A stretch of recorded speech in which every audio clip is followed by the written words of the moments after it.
এই সংসারে, এই সমাজে, নিজের পরিবারের মধ্যে থেকেও ধৈর্য ধরে সামনে অগ্রসর হওয়া, এটা হলো সবথেকে কঠিন কাজ।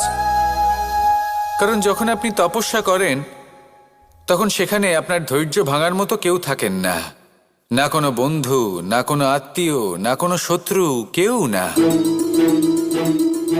কিন্তু যখন আপনি এই সমাজে, এই পরিবারে থাকেন, কোনো না কোনো ব্যক্তি এসে আপনার ধৈর্যের বাঁধ ভেঙে দেওয়ার ক্ষমতা রাখেন।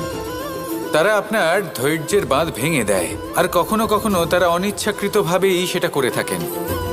কারণ তাদের মানসিকতা আপনার থেকে আলাদা, তাদের কর্ম আপনার থেকে আলাদা, তাদের দৃষ্টিভঙ্গি আপনার থেকে আলাদা, জীবন যাপন আপনার থেকে আলাদা।